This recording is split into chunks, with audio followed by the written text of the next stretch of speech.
sempre gosta de pregar. Quem prega não adianta. Se ele não tem convite, ele vai pregar em casa, vai pregar para o vizinho, mas Deus sempre vai nos dar a palavra. E é uma honra estar aqui junto com os irmãos, uma igreja que eu aprendi a amar. Amém. E eu sempre peço a Deus, sempre que eu vou pregar, eu peço a Deus que confirme a palavra nos louvores, numa leitura, enfim, na liturgia, né? E todos os hinos que louvaram aqui me fizeram lembrar da igreja primitiva, como era a igreja primitiva. E eu estarei trazendo uma palavra, uma porção dessa palavra com os irmãos, Atos capítulo 2, a partir do 42.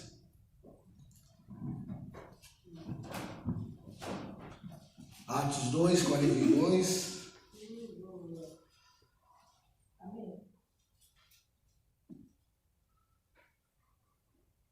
Todos acharam? Esperarei, que é importante sempre você acompanhar a palavra de Deus, tá bom? Acompanhe sempre. Eu costumo dizer que um versículo fala com o irmão, o outro fala com o outro, e no final todos são alimentados. Então é importante você acompanhar. Nossa igreja é uma igreja bíblica, uma igreja que a nossa regra de fé é a Bíblia. Então, Deus vai falar com você através da sua palavra, amém? Vamos lá? Atos 2:42. E perseveravam na doutrina dos apóstolos, na comunhão, no partir do pão e nas orações. Em cada alma havia temor, e muitos prodígios e sinais eram feitos por intermédio dos apóstolos. Todos os que creram estavam juntos e tinham tudo em comum. Vendiam suas propriedades, seus bens, e distribuíam o produto entre todos, à medida que alguém tinha necessidade. Diariamente perseveravam unânimes no templo, partiam o pão de casa em casa e tomavam suas refeições com alegria e singeleza de coração, louvando a Deus, contando com a simpatia de todo o povo. Enquanto isso, acrescentava-lhes o Senhor a cada dia os que iam sendo salvos. Amém. Irmãos, já pararam para pensar que palavra maravilhosa? Se eu não falasse mais nada, só de você ler esse texto, você iria se identificar. Amém? E esse é um texto do início da igreja, que fala da igreja primitiva. Quando o pastor me convidou, eu falei, Senhor, aquela igreja é uma bênção. Qual a mensagem que eu trago para aquela igreja? Aquela é a tua igreja, o que eu trago? E o Senhor me fez lembrar da igreja primitiva, como eram os primeiros convertidos. Para eu entrar nesse texto, eu vou voltar um pouquinho para a gente entrar no contexto, tá bom? Voltando à ascensão de Jesus, aliás, a nossa irmã, nossa presbítera, ela falou que Jesus morreu como filho único e ressuscitou como o primeiro de muitos irmãos, né? Em Cristo fomos feitos irmãos. E aos seus discípulos, Jesus os tratava como amigos, como irmãos, né? E eu costumo dizer que no meio da igreja não deve haver hierarquia. Muito embora para o governo da igreja há hierarquia. Mas se a gente for pensar assim, como cristão, somos irmãos, somos todos iguais. Quando a gente chegar lá no céu, não vai ter presbítero, não vai ter pastor, serão todos irmãos. Não vai ter diácono, serão todos irmãos. Então, o maior título que alguém pode ter é ser chamado de irmão. Amém. O maior. Aliás, os presbíteros, os pastores, não são maiores que vocês. Estão aqui, pelo contrário, para servir vocês. Amém. Vocês sabiam disso? Claro que sim, é uma igreja inteligente, a igreja sabe disso, né? É interessante que algumas igrejas, né, pastor, ainda tem aquela coisa que coloca aqui, como é que é? Me ajuda a lembrar aí. Hã? Mas tem um nome, a faixa. Você colocou quando foi ungido, pastor? Estola. Aquilo quer dizer o seguinte: eu estou a seu serviço. Isso é o significado daquilo. É o seguinte: esse cidadão, esse pastor, esse reverendo, né, está aos pés da cruz, ao serviço de Jesus e ao serviço da igreja. Olha que coisa maravilhosa. Então, quando você senta assim, é uma maravilha você vir para o culto. Agora, quando você tem que pregar ou preparar louvores, não é tão bom não. São momentos e momentos, né, de ensaio, não vou gastar, dizer que você está perdendo tempo, mas você gasta tempo para que tudo seja uma bênção. Para aquele que vem, chega que pensa, que culto maravilhoso, eu só fui cultuar, né? Uns vêm só assistir, mas a gente tem que vir para cultuar, para você sentir que tudo aquilo que foi feito foi para a honra e glória do Senhor, e que você também fez parte disso. Então vamos voltar um pouquinho para a gente entender. Então, o nosso irmão mais velho, Jesus, ele chega para os seus discípulos e fala: olha, dentro de 3 dias eu vou morrer e vou ressuscitar. E Jesus morre e ressuscita e vem ter com os seus discípulos. É interessante, irmãos, que eu fico pensando, às vezes eu não costumo criticar quem se afasta da igreja, porque você não sabe o problema que ele tem. Pasme, tinha pessoas que andavam com Jesus, e Jesus, 3 dias antes, ele falou: olha, vão me prender, vão me julgar, vão me condenar, e eu vou morrer. Mas eu vou ressuscitar em 3 dias. E Jesus fala para eles tudo que vai acontecer, não foi surpresa para eles.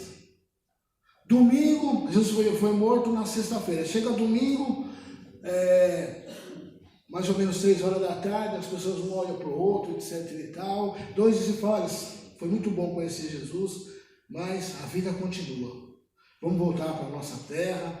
Então, voltando, puxa vida, a gente pensava que ele iria fazer uma revolução, iria livrar o nosso povo do Império Romano, e começaram a caminhar. E de repente, no caminho, alguém aparelha com ele: o que vocês estão falando aí? Posso entrar na conversa aí? Falou: você é o único estrangeiro que não sabe o que aconteceu. Mataram o nosso mestre, era um varão, era um profeta, e a gente entendia que ele ia ser uma bênção. E aquele homem começou a falar: vem cá, mas ele não falou que isso era mistério que acontecesse? Não está escrito nas escrituras que isso tudo deveria acontecer? E Jesus começou a explicar a Bíblia para eles. Isso não estava escrito. Pois é, mas aconteceu. Jesus falava e falava, e caminharam durante algumas horas. Não era pertinho, não.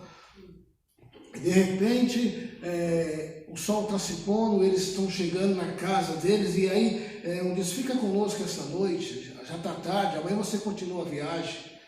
E Jesus fica, e ao partir do pão, Jesus se revela. Eles perceberam, e eles diziam: porventura não queimava o nosso coração quando ele nos falava? Irmãos, 3 dias, já esqueceram tudo.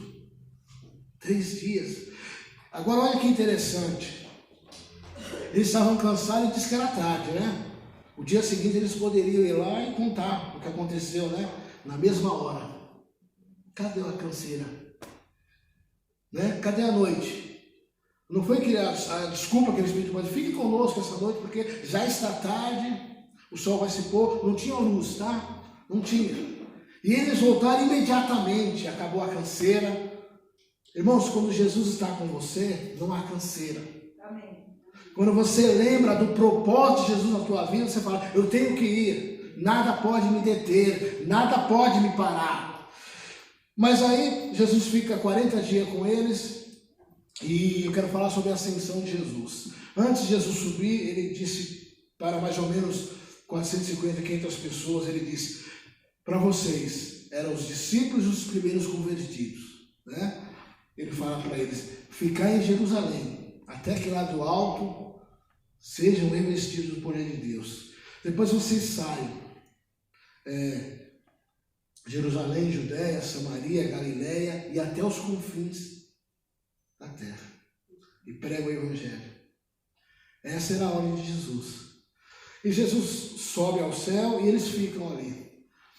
E no dia seguinte, um olha para o outro. Vamos para a igreja, né? 9 horas da manhã, estavam na igreja. Por isso que eu lembrei de vocês. 9 horas da manhã estavam na igreja, todos reunidos, sentados. De repente, um vento impetuoso, um som impetuoso como de um vento, encheu toda a casa dos que estavam assentados. Eles se encheram do Espírito Santo. O Espírito Santo tomou a cada um, capacitando a cada pessoa a pregar o Evangelho. É interessante que ali tinha línguas estranhas, só que não eram estranhas. A gente fala isso, mas eram línguas idiomáticas. Então ali tinha o alemão, tinha o inglês, tinha o francês, tinha o chinês. Brasileiro. Exatamente. Então, cada um falava na sua língua e cada um entendia o que o outro estava falando. Sabe o que é isso, irmão? Era o Espírito Santo já dando as rédeas de como seria a evangelização mundo afora. Amém? Amém. Amém. E aí eles começaram a pregar o evangelho e Pedro, a primeira mensagem da Bíblia, o apóstolo Pedro, né, era o pastor da igreja e ele prega a primeira mensagem. Na primeira mensagem que Pedro prega, 3.000 almas se converteram. Amém. 3.000 pessoas. Primeira mensagem. E é sobre esses 3.000 que eu quero falar. Porque é fácil falar dos discípulos, dos apóstolos, né? Nós vamos falar dos primeiros convertidos. Muitas vezes, quando a gente fala assim, igreja reformada, o que é reforma? Aí você pega, não é coisa nova. É uma coisa que você reforma, tira tudo aquilo que está velho, desgastado e renova. E quando alguém olha só, está parecendo a igreja. Que o pai do nosso irmão aqui, lembra, olha essa cor, a pintura. Então, reforma é isso, é voltar ao original. É voltar às origens, isso é reforma. Eu trabalho com reforma de imóveis e às vezes chega aquele e fala, essa cadeira era da minha bisavó e está toda... Alguém faleceu, joga no lixo isso. E quando nós reformamos, tem cliente que começa a chorar. Eu lembrei da minha infância, quando a minha avó cuidava de mim, me pegava no colo nessa cadeira. Está do mesmo jeito. Até essa marquinha aqui eu lembro como é que foi feito. Então, reforma é isso, é voltar às origens, voltar ao original. Então, quando eu estava na faculdade de teologia, tinha muitos irmãos em crise. E aí eu lembro-me de uma irmã chegou e falou, pastor, qual a igreja certa? Qual a igreja perfeita? Qual a melhor igreja? E o pastor era batista, falou até brincando, não vai para a igreja batista. Eu falei, não, vai para a presbiteriana, né? E a gente tinha assim, uma amizade muito grande. Eu falei, vai para a presbiteriana, vai para a batista. Aí todo mundo sorriu. Depois eu falei, não, a igreja certa, se a gente for pegar uma igreja, né? Vamos pegar a igreja primitiva. Vamos ver como que eram os irmãos. Vamos tentar fazer como os irmãos faziam. Era mais ou menos isso. E ele falou, irmão, você tem que entender o contexto, a época, senão você vai fazer tudo errado. Então, quando você pega um texto, esse texto é histórico. Então a gente tem que entender um pouco da história para a gente não querer copiar aquilo que... Porque a doutrina segue adiante, né? A tradição nem sempre segue adiante, mas a doutrina e a profecia seguem adiante. A tradição e os costumes nem sempre precisam. Aliás, é bom que fique, amém? Mas vamos entender um pouco como que era a igreja dos primeiros convertidos. E perseveravam na doutrina dos apóstolos, na comunhão, no partir do pão e nas orações. Esse perseverar, irmãos, eu parei para pensar nessa palavra perseveravam. O que é perseverar? Não é simplesmente esperar. Alguém vai dizer esperar, mas não é esperar. Porque tem gente que espera de braços cruzados, não é isso? Tem gente que espera. Deus disse que ia me dar uma bênção, eu estou aqui, ó. Passou um ano, não aconteceu nada. Passou 2, não aconteceu nada. Estou esperando. Perseverar não é isso. Perseverar é você estar fazendo aquilo que Jesus pediu que você fizesse. Perseverar é você dar continuidade a algo que você aprendeu. Por exemplo, perseveravam na igreja, fazendo o quê? Firmes, fiéis na doutrina dos apóstolos. Então, isso é perseverar, você se manter. E o hino Não Olhe Circunstâncias é justamente isso que me fez lembrar. Né? A gente está aqui, não é porque tudo vai bem. Não é porque tudo vai bem. É porque a paz que nós sentimos vem do Senhor. É Ele que nos dá essa paz. Amém. Mesmo faltando tanta coisa, mesmo você tendo problema de família, de toda ordem, quer que seja, e você está aqui perseverando. E o que é perseverar? É a espera de que algo vai acontecer. Amém. É uma expectativa. E a gente caminha nessa expectativa. E todos nós temos sonhos. Irmão, se você não tiver sonho, você não vive, você vegeta. Todos nós temos sonhos. E muitos sonhos na nossa caminhada, se a gente parar para pensar, Não fazer como os 2 discípulos no caminho de Emaú, não aconteceu nada, vamos embora. Se você parar, muita coisa já aconteceu na tua vida, desde quando você conheceu Jesus, desde quando você congrega aqui. Você quer ver uma coisa que você perseverava e esperava e foi realidade? Pastor Renato. Como você escolheu ele como diretor da congregação, não é isso? Qual era o sonho de todos? Que ele fosse pastor de vocês, não era mesmo? Não era o sonho? Ele não era pastor de vocês? Pronto, sonho alcançado. Qual o auge do nosso sonho? Estarmos com Cristo. Esse é o auge do nosso sonho. Mas enquanto não chega, a gente vai perseverando, a gente vai trabalhando, a gente vai lutando, a gente vai vivendo, a gente vai amando a igreja, a gente vai viver esse sonho. Porque ser crente, irmão, não é como torcer para um time. Ganhou, perdeu, não é. É um estilo de vida. Ser cristão é um estilo de vida. Amém? Então eles perseveravam na doutrina dos apóstolos, na comunhão, no partir do pão e nas orações. Olha que interessante. E tem coisa que repete aqui, tá, gente? Lembre-se de uma coisa, sempre que repete uma palavra, é confirmação. Tá bom? Todas as vezes que você ouvir a mesma palavra, no mesmo texto, é confirmação. Uma vez, um irmão, um pastor que foi pregar numa igreja, aconteceu algum problema e ele não conseguiu pregar, acho que problema de garganta, ele não conseguiu. Ele me convidou para pregar. Eu já tinha, não preparei a palavra, já tinha a palavra. Eu falei, que palavra eu prego, pastor? A queria colocar no seu coração. É de Deus. Eu falei, amém. Eu já tinha uma mensagem, pronto. Aí, mestre daqui, eu prego essa mensagem. Aí Deus me mandou lá para uma outra, que também tinha preparado, fazia tempo. Quando eu faço a leitura do texto, o pastor abre aquele sorriso. Quando eu acabei de pregar, eu falei, irmão, foi essa a mensagem que Deus me deu para a igreja hoje. Capítulo e versículo. Ou seja, a mesma mensagem que Deus tinha dado ao pastor, ele falou, não vou poder pregar hoje. Ele passou, eu não sabia que ele ia pregar, mas quando eu acabei o culto, ele pegou e falou, irmão, essa é a mensagem que Deus tinha para a igreja, porque foi esse o texto que eu preparei. Amém? Então, quando você ouvir 2 vezes a mesma palavra, é confirmação. Amém? Vamos lá. Em cada alma, olha só, os 3.000, tá? Em cada alma havia temor e muitos prodígios, sinais eram feitos por intermédio dos apóstolos. Todos os que creram estavam juntos e tinham tudo em comum. Ai, irmãos, que palavra maravilhosa, hein? Tudo em comum. Irmão, sabe por que nós estamos juntos aqui? Porque temos tudo em comum. Nós amamos a igreja, nós gostamos da igreja, os louvores são amados por nós, a palavra, então tudo isso é algo comum.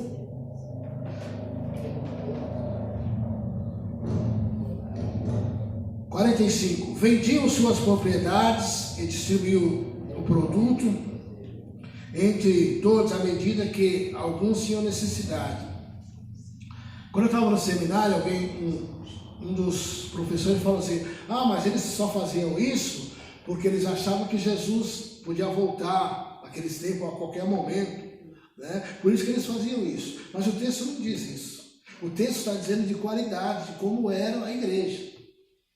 Amém? Amém. É isso que o texto está dizendo, né? Então eles vendiam a sua propriedade. Vamos entender agora por que eles faziam isso. A igreja era formada por ricos, pobres e escravos. Nesse tempo havia escravidão. E muitas pessoas, quando se convertiam, libertavam os seus escravos. Como é que Jesus me salvou, eu vou manter alguém como escravo? Se Jesus me libertou, tem que fazer a mesma coisa. Amém? Aliás, lá em Mateus, Jesus fala, né, de um homem que devia muito, uma conta impagável, e aí o seu credor chegou, você precisa acertar as contas comigo. Olha, eu não tenho como. Você sabe como que é a lei, né? Vou pegar a sua mulher, seus filhos, tudo que você tem, e prender você, até você pagar o último centavo. Mas eu não tenho, tem misericórdia de mim. Aí ele fala para ele, tudo bem, vai, não me deve mais nada, não. Aí ele saiu de lá, sem dívida nenhuma, livre, chegou e encontrou alguém que devia muito pouquinho para ele, falou, eu quero meu dinheiro, você tem que me pagar meu dinheiro, senão eu vou na sua casa, eu não tenho, então me dá a sua mulher e seus filhos. Aí aquele rei que perdoou aquela dívida, falou, vem cá, eu não peguei uma dívida impagável, Por que você não pode perdoar a dívida do seu irmão? Sabe, irmãos, uma das coisas que a gente precisa aprender como cristão, se eu quero ser perdoado, eu tenho que perdoar. Aliás, essa é a condição. Se vós não perdoares, de maneira nenhuma sereis perdoados. Então, era uma igreja nova que tinha pessoas assim. Aliás, uma colocação interessante. Às vezes a gente vem no culto de ceia, né? E tem aquela parte, esperar uns pelos outros, né? Porque pode ser que muitos comam demais e outros não fiquem sem nada, né? Aí você fala, peraí, mas é o cálice da ceia? Não, está falando de uma ceia, de um almoço. O que acontecia? Eles iam para a igreja pela manhã, 9 horas, etc. Depois ficavam na igreja, permaneciam na igreja, lembra? Perseveravam na igreja. Aí, lá para 1 hora da tarde, tinha um almoço. Lembra dos escravos? Só eram liberados pelos seus donos, os escravos que aceitavam Jesus, só depois que fizessem toda a tarefa da manhã. Aí eles iam para a igreja. Quando eles chegavam lá, os irmãos já comiam tudo, não tinha nada, praticamente nada. Por isso que Paulo fala, esperai uns pelos outros, para que não aconteça que vocês comam muito, outros não comam nada. Porque, na verdade, aquelas coisas é para comunhão. Não é para você encher o bucho. Olha, eu comi 3 pizzas uma vez,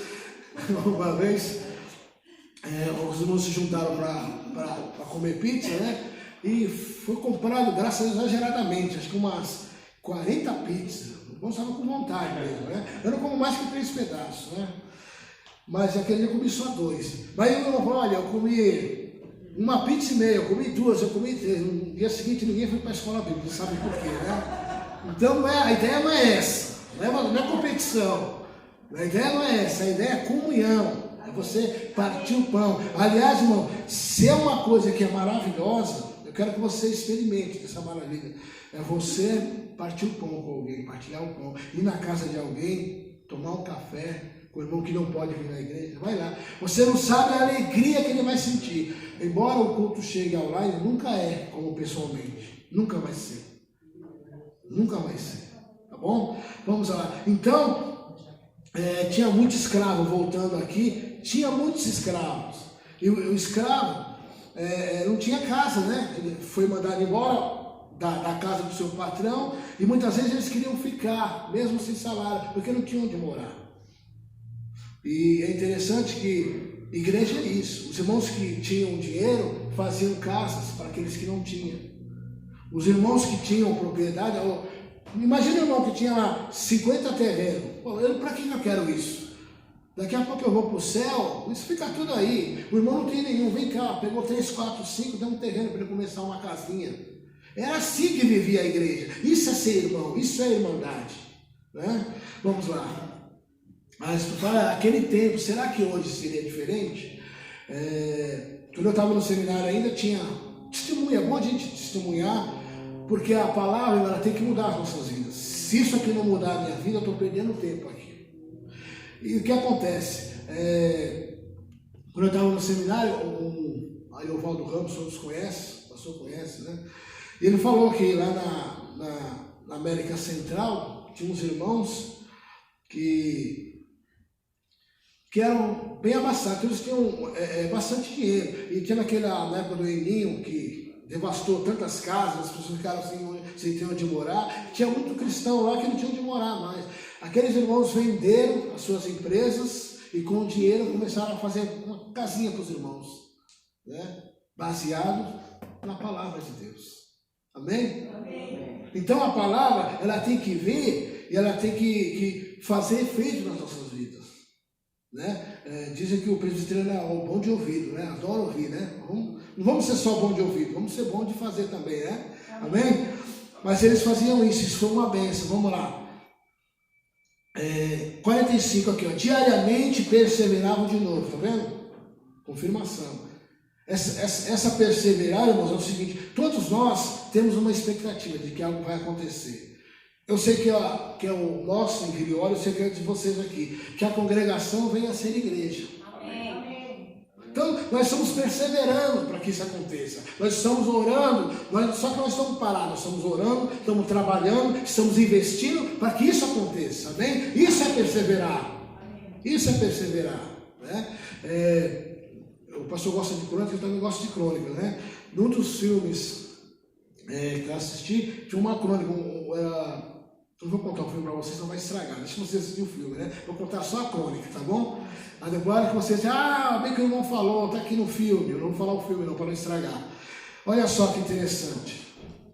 2 pessoas foram para a igreja orar numa cidade que fazia tempo que não chovia, fazia muito tempo que não chovia. E dois irmãos foram lá orar e pediram fazer uma oração, que o irmão falou, quarta-feira, vem culto de oração. Os irmãos atenderam o pedido do Rafael, vieram para a igreja, vamos orar, precisamos de chuva. Aí os irmãos oraram pedindo chuva, né? E voltaram para casa. Um voltou e ficou assim, só tá ardendo, hein? Hoje não chove não. No dia seguinte ele olhou e o outro preparando a terra. Qual dos dois, na verdade, creu que iria vir a chuva, hein? O que preparou a terra, exatamente. Então, muitas vezes nós somos assim. Eu quero crer, eu creio. Estou esperando ver. Né? Crer é a certeza daquilo que vai acontecer, mesmo que eu não veja. Amém? Amém. Então vamos lá. Vendiam suas propriedades, já foi.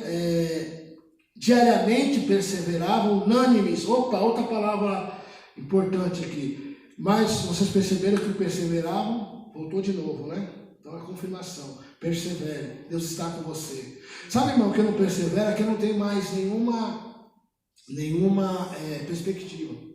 Para quê? É sempre a mesma coisa? Para quê? A gente vai na igreja, a gente canta, o pastor prega, é uma bênção, mas e daí? Perdeu a fé, perdeu o ânimo, perdeu a alegria, perdeu a esperança, a perseverar. Quando você persevera, a esperança brota dentro de você. Um dia vai acontecer. Não importa quando. Se Deus prometeu, eu tenho um hino que eu gosto muito, qualquer dia eu vou cantar ele com as meninas lá na igreja. Deus de pacto, que guarda a sua promessa, que cumpre a sua palavra. Esse é o Deus que nós servimos. Mas aqui ele diz que eles perseveravam unânimes. Olha só que interessante essa palavra unânime. Você vai no mundo político e aí tem até um chavão que diz que toda unanimidade é burra. Já ouviu essa frase? Toda unanimidade é burra. Aqui não, aqui é a qualidade da igreja. Está vendo que interessante? Por quê, irmãos? Porque às vezes Deus coloca no coração do pastor, coloca no coração da presbítera, coloca no coração do presbítero, vamos fazer isso aí, uns dois falam, vamos, será que vai dar certo? E você desanima. Aí como é que você vai andar com o pessoal do contra? Não tem como, né? Eles eram unânimes, então vamos fazer isso todos, amém. Aliás, quando a gente fala amém o tempo todo, né? A palavra amém significa assim seja.